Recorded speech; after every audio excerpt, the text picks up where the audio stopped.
नमस्कार दोस्तों। एस्टेट 2026 शिक्षा मनोविज्ञान अति महत्वपूर्ण प्रश्न। इस वीडियो में मोस्ट इम्पोर्टेंट शिक्षा मनोविज्ञान के 70 प्रश्न लिए गए हैं, तो वीडियो को लास्ट तक जरूर देखें और पेपर से पहले ये प्रश्न जो है आपके लिए काफी उपयोगी सिद्ध हो सकते हैं। तो चलिए वीडियो को शुरू करते हैं। और आज का पहला प्रश्न है, संवेगात्मक बुद्धि को लोकप्रिय बनाने का श्रेय किसको जाता है? तो संवेगात्मक बुद्धि को लोकप्रिय किसने बनाया? इसमें हमारा राइट ऑप्शन होगा फर्स्ट, डेनियल गोलमैन। सेकंड प्रश्न है, कोई भी व्यक्ति क्रोध करता है, यह बहुत सही व्यक्ति के साथ सही मात्रा में सही समय पर सही प्रयोजन हेतु सही ढंग से क्रोध करना आसान नहीं है। उपरोक्त कथन किस विद्वान का है? तो इसमें हमारा राइट ऑप्शन होगा सेकंड, अरस्तु।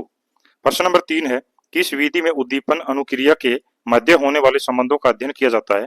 तो इसमें हमारा राइट ऑप्शन होगा 4, प्रयोगात्मक विधि।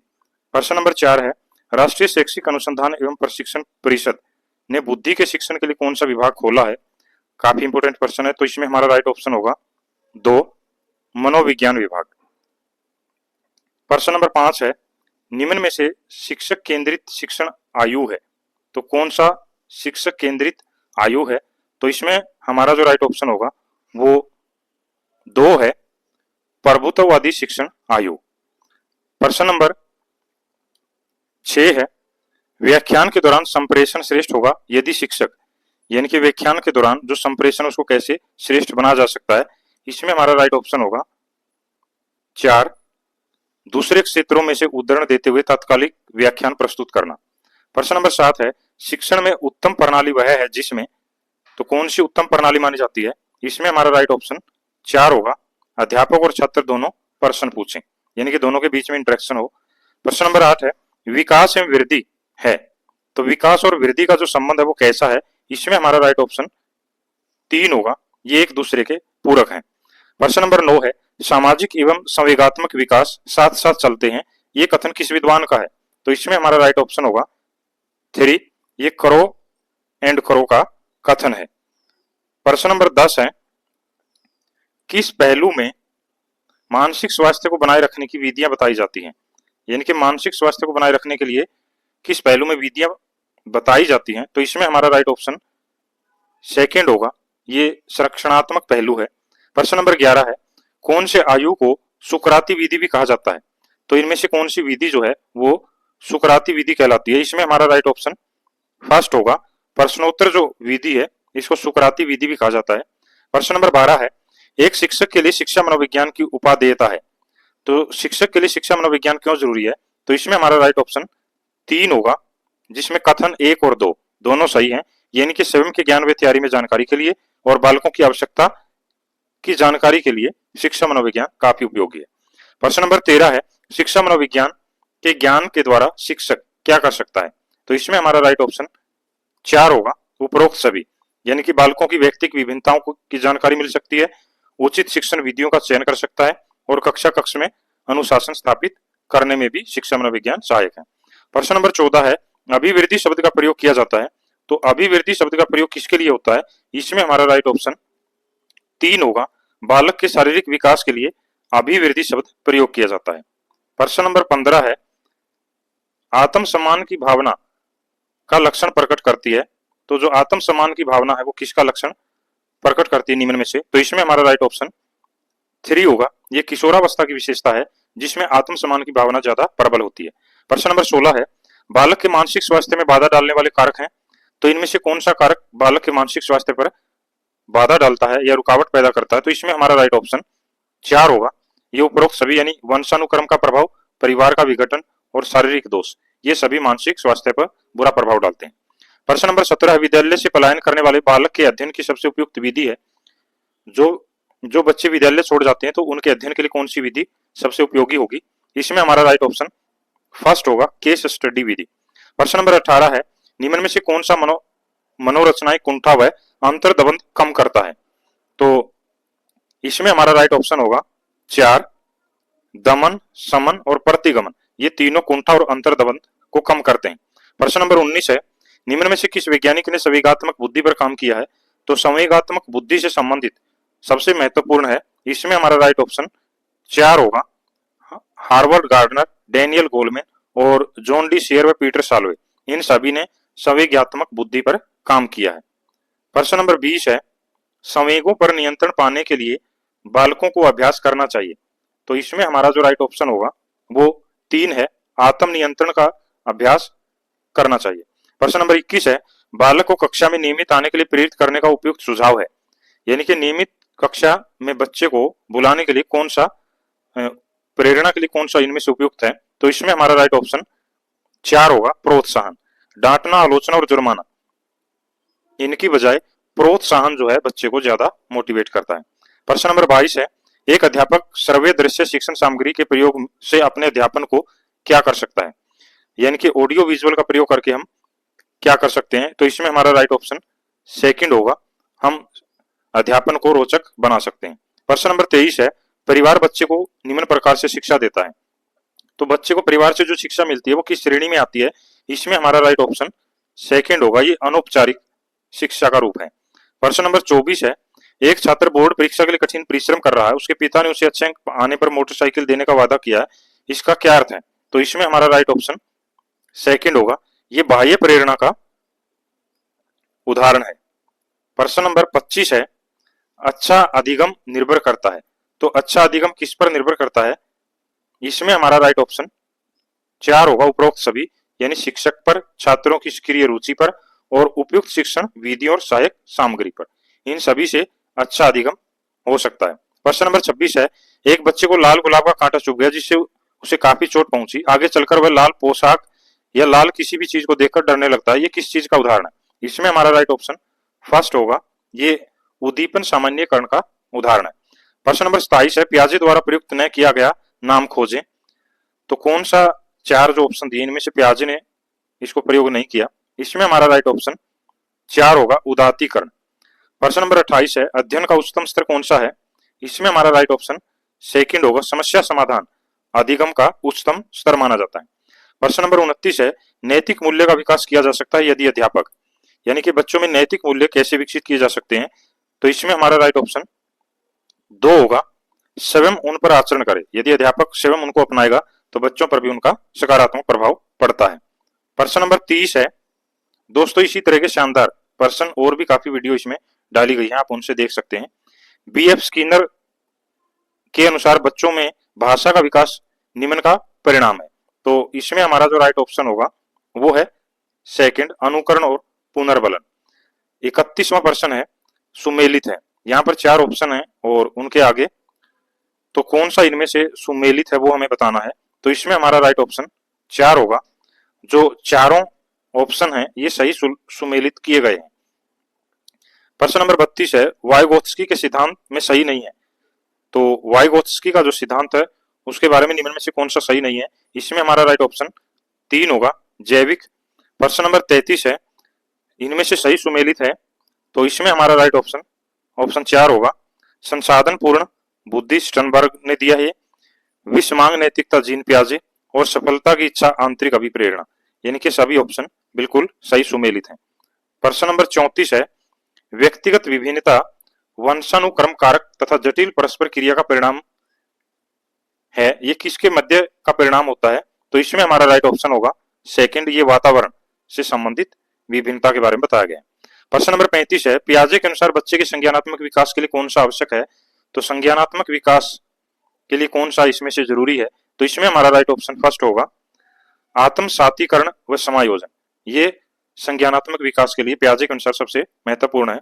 प्रश्न नंबर 36 है, वातावरण सबसे बड़ा शिक्षक है, ये कथन किस विद्वान का है। तो इसमें हमारा राइट ऑप्शन सेकंड होगा, ये वाटसन का कथन है, काफी इंपॉर्टेंट प्रश्न है।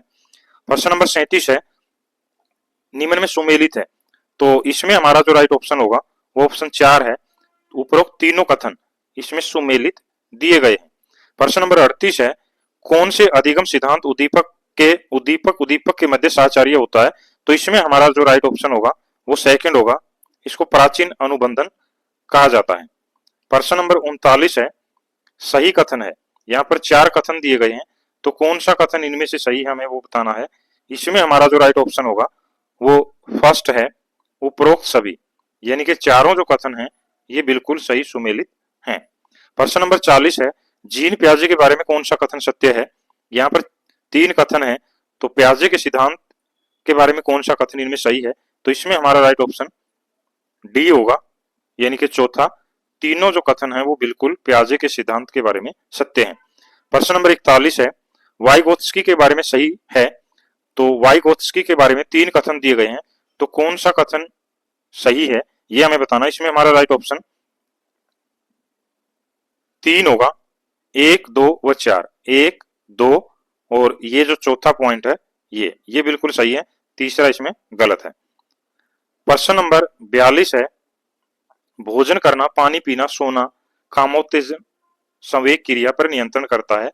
तो इसमें हमारा जो राइट ऑप्शन होगा 42 का वो 3 है। इसको हाइपोथैलेमस जो हमारे मस्तिष्क का भाग है वो इन सारी गतिविधियों को नियंत्रित करता है। प्रश्न नंबर 43 है, विकास होता है। तो जो विकास होता है वो किस प्रकार होता है इसमें हमें बताना है। तो इसमें 5 ऑप्शन दिए गए हैं, तो इसमें हमारा जो राइट ऑप्शन होगा वो सेकंड है। 1, 2, 3 और 4 ये सही है, 5वां इसमें गलत है विकास के बारे में। प्रश्न नंबर 44 है, निम्न में सत्य कथन है। 3 कथन है तो कौन सा सही है। इसमें हमारा राइट ऑप्शन 4 होगा, तीनों ही जो कथन है वो बिल्कुल सही दिए गए हैं। प्रश्न नंबर 45 है, अभिसारी चिंतन का संबंध है। जो अभिसारी चिंतन है उसका संबंध किससे होता है। तो इसमें हमारा राइट ऑप्शन 3 होगा, इसका संबंध पिछड़ा जो बच्चा होता है उससे संबंधित है अभिसारी चिंतन। प्रश्न नंबर 46 है, निम्न में सत्य नहीं है।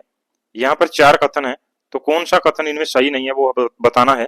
तो इसमें हमारा राइट ऑप्शन 3 होगा, मूल्यांकन केवल गुणात्मक होता है, ये कथन गलत है। बाकी जो तीनों ऑप्शन है ये बिल्कुल सही कथन दिए गए हैं। प्रश्न नंबर 47 है, कौन सा सीखने के लिए महत्वपूर्ण है।